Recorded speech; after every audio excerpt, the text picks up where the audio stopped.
Make friends with people who want the best for you. I had friends who wanted the best for me and friends who didn't. And, they were friends who, some of them were aiming up and some of them were aiming down. And if you have a friend that's aiming down and you do something that's aiming up, then they're generally not that happy about it. They try to top your accomplishment with one of their own, hypothetical or real, or put down what you're doing, or offer you a cigarette if you're trying to quit and you've kind of done that successfully, or a drink if you've been drinking too much and are trying to stop being an alcoholic, Or, they're cynical and bitter and devoted towards no good. And sometimes that's family members too, and sometimes it's even part of you, But like you have an ethical responsibility to take care of yourself, you have an ethical responsibility to surround yourself with people who have the courage and faith and wisdom to wish you well when you've done something good, and to stop you when you're doing something destructive. And if your friends aren't like that, then they're not your friends. And maintaining your friendships with them might not even be in their interest.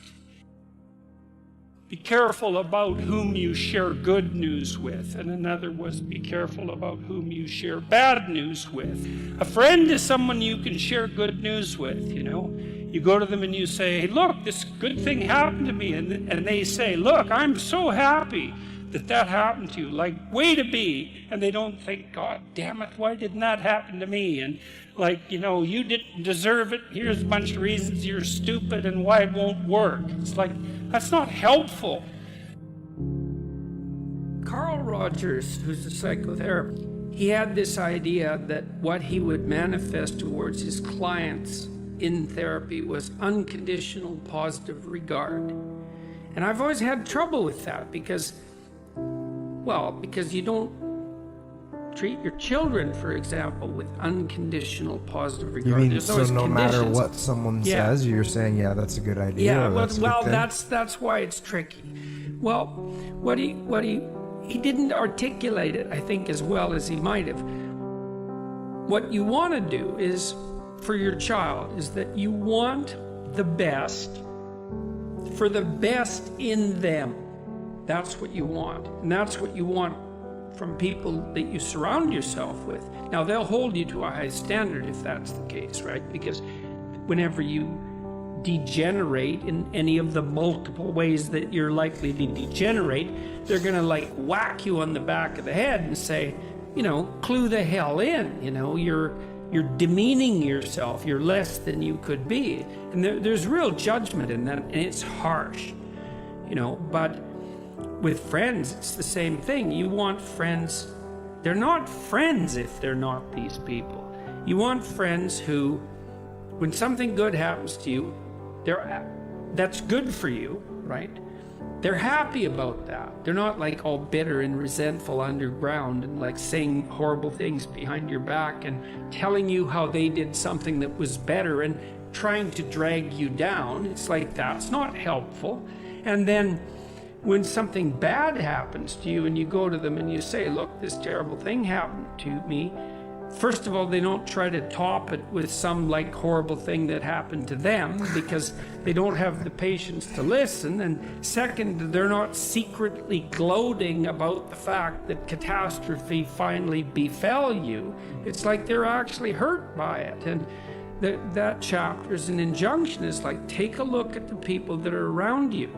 And if they're not on the side of what's good for you, then walk away. Because, first of all, that's best for them too. If you put up with that, all you're doing is enabling it. It's it's okay that you mistreat me in a way that's harmful to me and everyone else. It's actually, no, that is not okay. It's not the least bit okay. That doesn't mean you shouldn't try to help someone when they're down. That's a whole different issue. What if it's your family? So you know how you say walk away, right? Do you still walk away from your family? You do if it's necessary. Yeah. There's lots of different ways of walking away. Sometimes someone's on an incorrigible path. Like, there's just nothing you can do. You know, maybe they're aiming down and they're bitter and everything they do is to produce misery, virtually everything. And you have to detach yourself from that. It's like, I always think about it from the perspective of a lifeguard. So if you're training to be a lifeguard, one of the things that you're trained to do is to approach someone who's drowning and panicking. And the way you approach them is you put your foot out between you and them, and you push forward with your hands with your foot out. And you basically tell them, if they're flailing about, you say, look, I'm here to help, but you have to calm down. And then if they cling to you, like in panic, you push them away. You think, well, that's pretty damn cruel, because what if they drown? It's like, yeah, what if you both drown? That's like not helpful. You're there to rescue them. They take you down. You're both dead. It's like fail, right? It's like, well, it's the same with someone in your family. It's like, if they're on a downward path and you've done your best, you know, you've made your efforts, and they're not paying attention. They're not changing. They say, yeah, well, I'll quit doing this. Yeah, I'll quit doing this. They tell you the same story over and over and over. It's a downhill path. You don't trust it. At some point, first of all, you stop offering your words.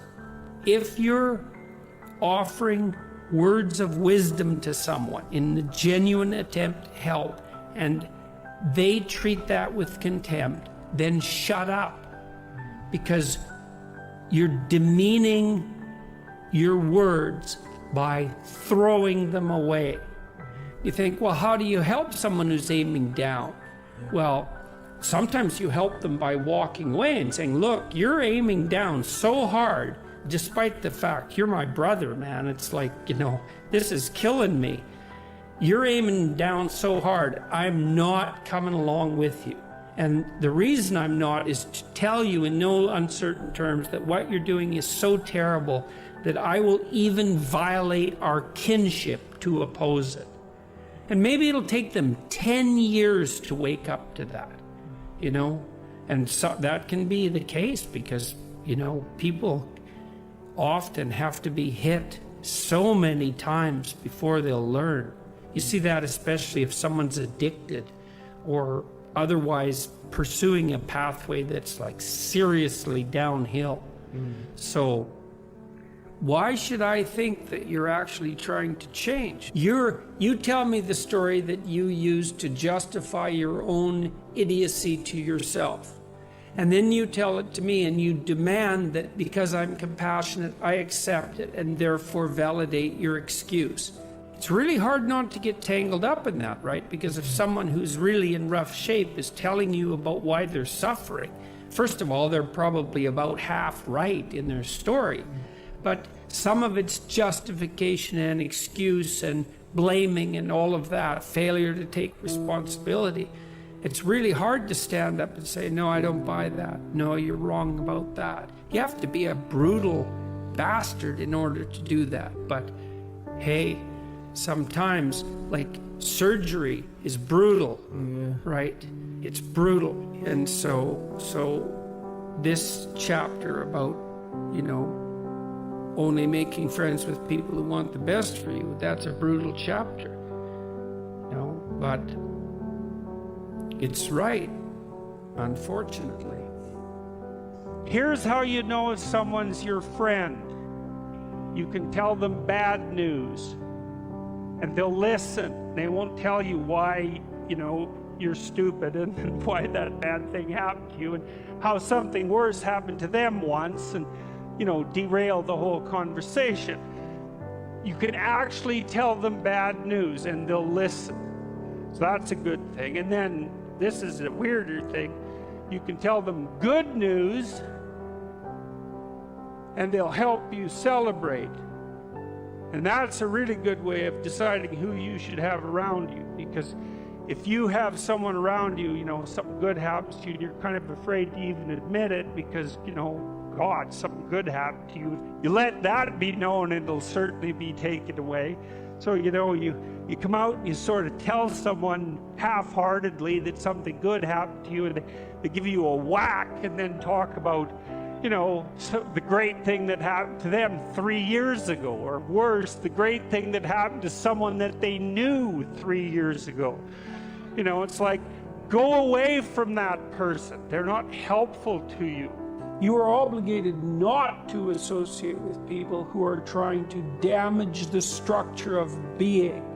Your being, the family being, social being, all of that. It's like, no, wrong, move away. And you think, well, you know, that's cruel. It's like, it's not cruel. You're sending a message. This sort of behavior is not to be tolerated. Plus, if you make a success out of yourself, let's say that you develop your character, well, then you're a example. And at some point, maybe that's what that person is going to need, is an example. You know, maybe they'll hit bottom and think, oh my God, I'm not on the right path. It's like, there's an example I could follow. So, and you can't justify it by compassion. And the other thing, you know, people don't exactly understand that it's okay morally to choose people that are trying to help you be better, and to shy away from people who are going to drag you down. So you're not morally obliged to go down with someone else's ship. Now you think that's pretty harsh, pretty rude. You can't abandon a friend in need. That's not what I'm saying. I'm saying that it is appropriate for you to look at your social surround and to make decisions. If you have a person who's hurting you and who won't quit and who's pulling you down, it's like, that is not necessary. You are not obligated to do that. You go with people that are trying to elevate you. You got to surround yourself with people who want the best for the best part of you. You can hang around with weasels and losers that are trying to pull you down to justify the fact that they're spiraling downhill as well. And you know, the upside of that is you don't have to have any responsibility, and you can all whine about how wretched life is, you know, so that's pretty attractive. But I would say it's also a bad medium to long-term plan. And so it's acceptable and desirable to try to surround yourself with people who are facilitating your development.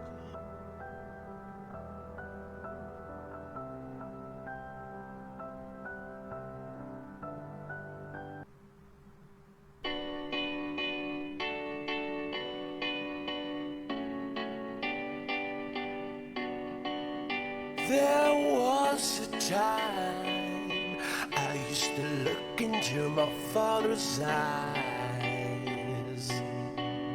In a happy home, I was a king, I had a golden throne. Those days are gone, now the memories on the wall. I hear the songs from the places where I was born.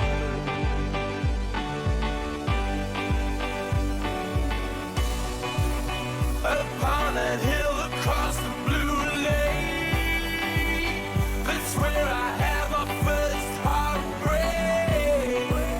I still remember how it all changed.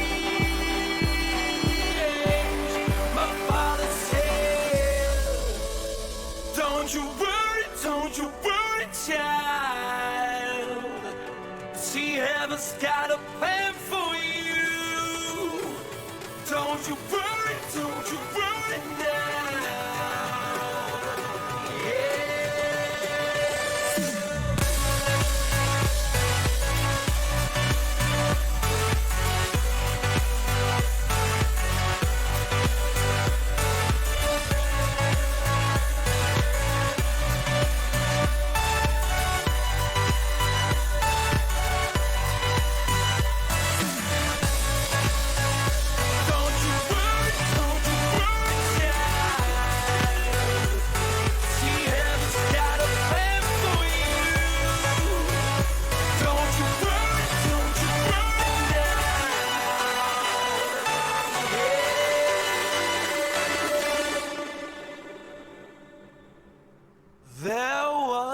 time I met a girl of a different kind.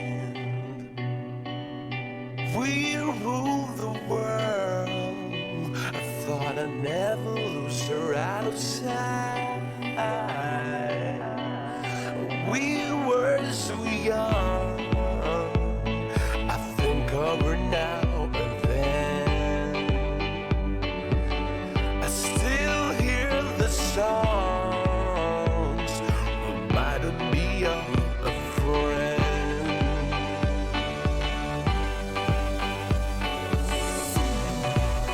Upon a hill across the blue lake, that's where I had my first heartbreak. I still remember how it all changed. My father said, don't you worry, child. She has got a plan for you.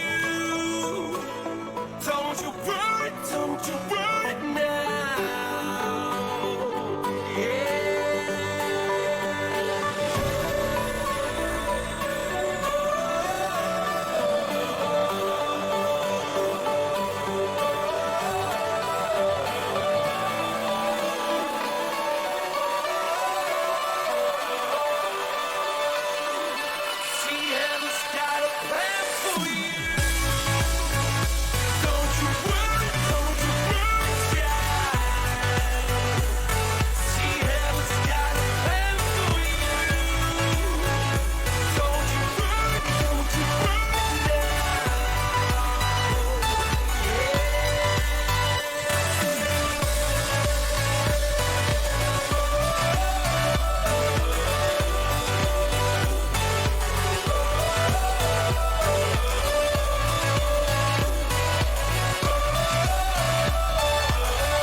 Can we just for one night let the stars decide where we belong? Maybe heaven right now is a devil or angel away. That won't change. Together we vow that our colors will sparkle the fade. And I will find you. I will find you. I will reach you. I will lose my mind. Lose my mind. Lose my mind. Lose my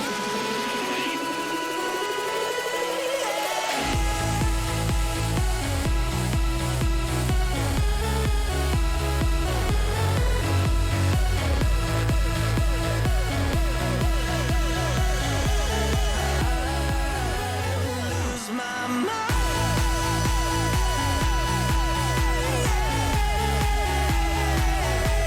Lose my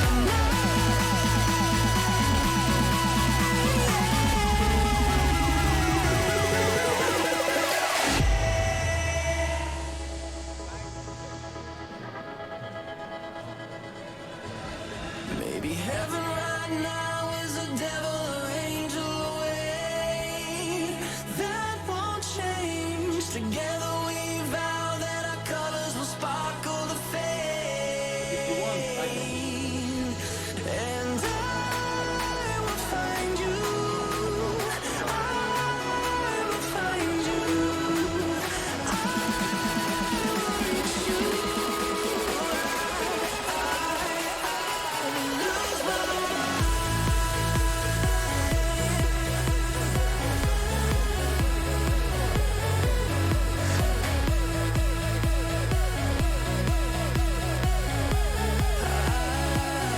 lose my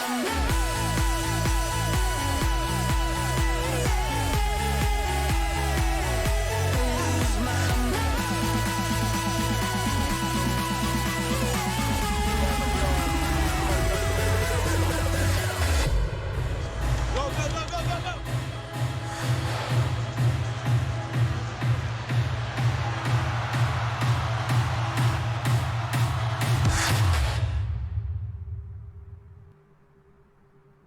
We freeze karma and surrender our rights and wrongs. Can we just for one night let the stars decide where we belong? Maybe heaven right now is a devil or angel away. That won't change. Together we vow that our colors will sparkle the fade. And I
Maybe heaven right now is a devil or angel away. That won't change. Together we vow that our colors will sparkle to fade. And I will find you. I will find you.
Well, I agree with you completely. I have a certain nostalgia for the ideals of the American Revolution and the Federalists and all that. I agree. It has been entirely subverted because of what you mentioned, money, and one other factor, which I haven't mentioned this morning, but your comment gives permission, propaganda.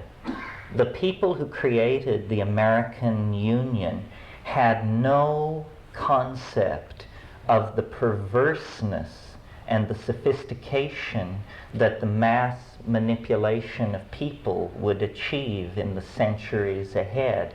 We call ourselves freely informed citizens. What we really are propagandized factions set one against another for the purposes of the rulers. That's why we can have such an infantile, they call this an election, you know, and they always say, you know, in Russia they don't have elections, it's just terrible over there. But here you get to choose between a geek or a turkey. And it's just, it is infantile. I agree with everything you're saying about that it will come from sharing, it will come from eliminating the profit motive. You know, it's interesting, the history of the profit motive. In the Middle Ages, making interest on money was a sin. It's the sin of usury. And Jews could not own land in the Middle Ages. They were ghettoized. They had no way to pull themselves up from the poverty of the ghetto, and they were not Christians, so they were allowed, they became the first bankers. This is the basis of the myth that anti-Semitism propagates, that the Jews are somehow have their hands on all the money and run everything. If they had their hands originally on any money, it was because nobody else was allowed to deal with it. And the profit, the making of interest and the notion of profit created urbanism, which created then a large middle class that was not Jewish, but that was bourgeois, and that had no land. So its path to wealth was through investment and reinvestment, and that then created the modern world. But it should be seen as a temporary situation, as all historical episodes should be seen as merely temporary. A social convention which serves at one point can later become toxic and destructive. And I think we have reached the point where the profit motive is utterly toxic and destructive. And the notion that single people or single corporate boards should control hundreds of billions of dollars, we cannot even conceive of. I wasn't planning to add any comments to this broadcast, but just fucking picture this. Just think about this for 2 fucking seconds. What it means, this sin that he's referring to. What does it mean? It means fucking cheating your own dumbass self out of the juice of being alive. It means cheating you, not customers, not your community, not the people in your village who think that this is a democracy and think they have a voice. No, you are cheating you. You are cheating you by fucking off everybody's health and your own health to gather status, superiority, eliteness. You're just destroying yourself. So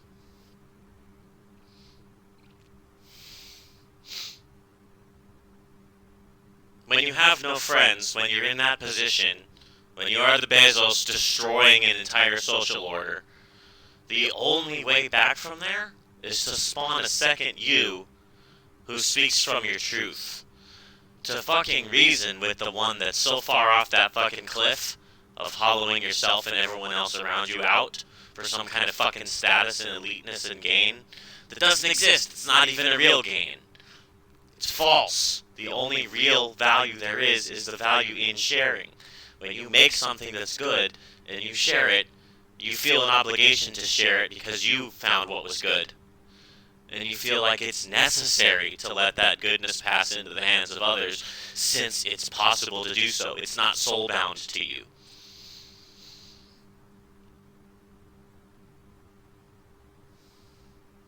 That second self talks you back off that ledge somehow.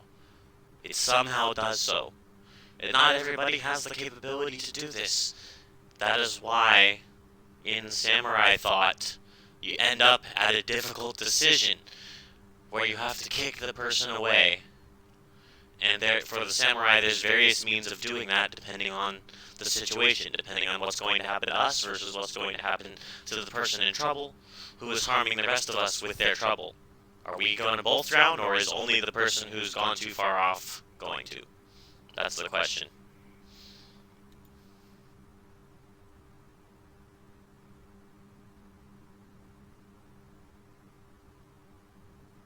What that kind of money means. We cannot even control hundreds of people.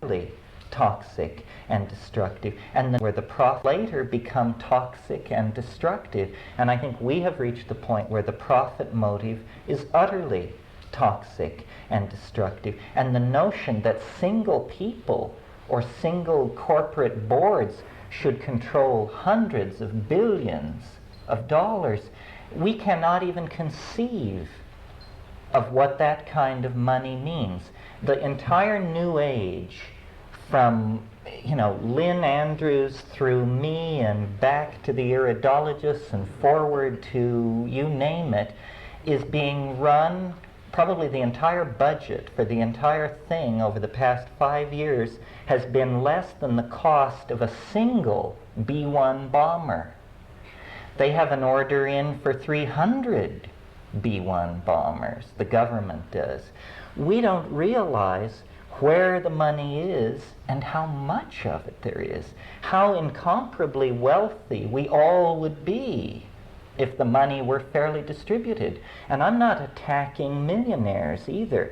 If somebody can get it together to have a couple of $1 million, more power to them. They're not oppressing anybody. It's the people who have $500 million or $1.8 billion and like that. These are inconceivable amounts of money. They are in fact not money at all, inconceivable amounts of power.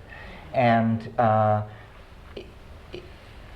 without being some kind of flag-waving red, I think you can advocate a little more sane distribution of the fruits of the earth, which actually belong to the people who create the fruits of the earth. I mean, I'm edging toward the word workers to my own amazement, but we need to think about this. The fact that this country does not have a national health care system is obscene, inconceivable. Why are we so namby-pamby that we don't pour into the streets and hang a few of these politicians who won't give us a national health care system? It would be good for them.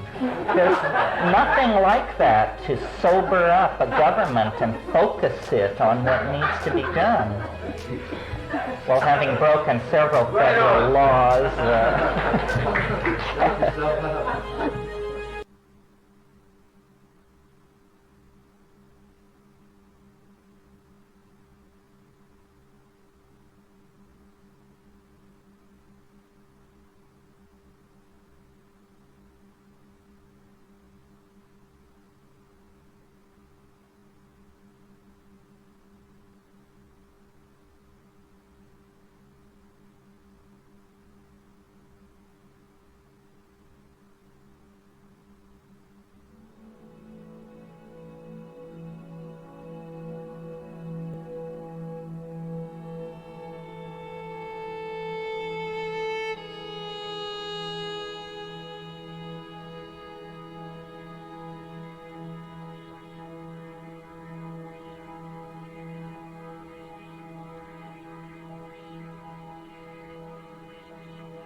we have been fooled.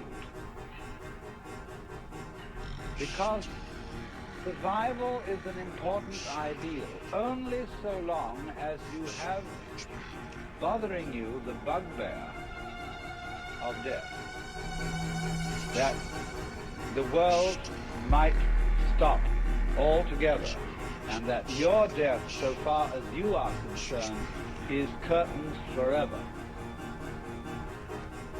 And that is really the bogey.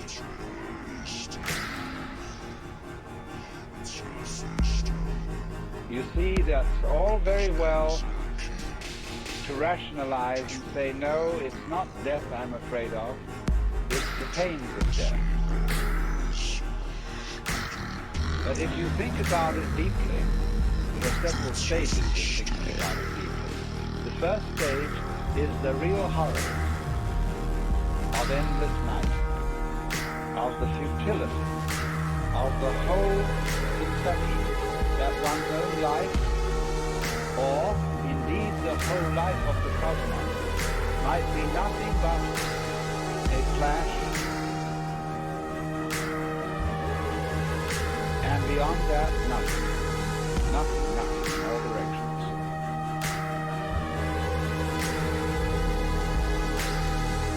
And nobody knows how it could possibly start all over again. But I always say, and I feel it in a sort of funny, intuitive way, that what happens once can happen again. If this world started at some time, supposing there was a colossal explosion that set all these galaxies flying out, then what existed before that explosion must surely have been something like the stable state to which we shall run down in the end. And if it went bang once, there's absolutely no reason why it shouldn't go bang again. I suppose there are temperaments in logic. I have a temperament whereby I just cannot, it seems to me absolutely basic that what happens once can happen again. But there are other people who so cherish the unique that they can conceive the idea of something like existence happening only once. But you see, something that happens only once doesn't happen at all. What happens if a given sound consists of only one vibration? What is the upcrest of the wave apart from the downcrest? Can you conceive that? So there isn't just one vibration and a disparate no da something. You have to have it do more. So in just the same way, when you magnify this thing, there isn't just one cosmos, or one big explosion that starts and stops.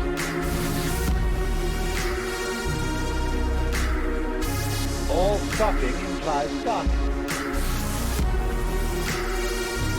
Someone just wrote to me, we haven't parted because we never met.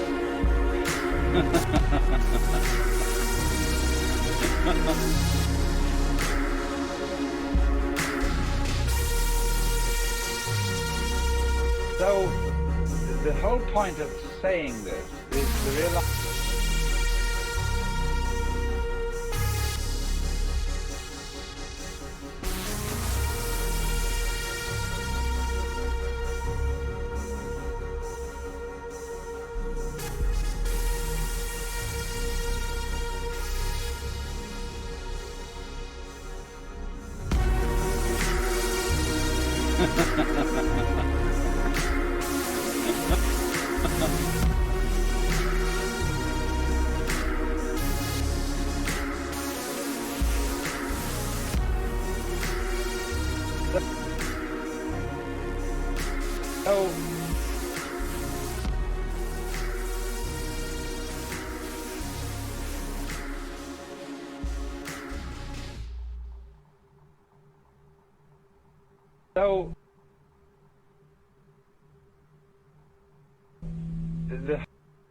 whole point.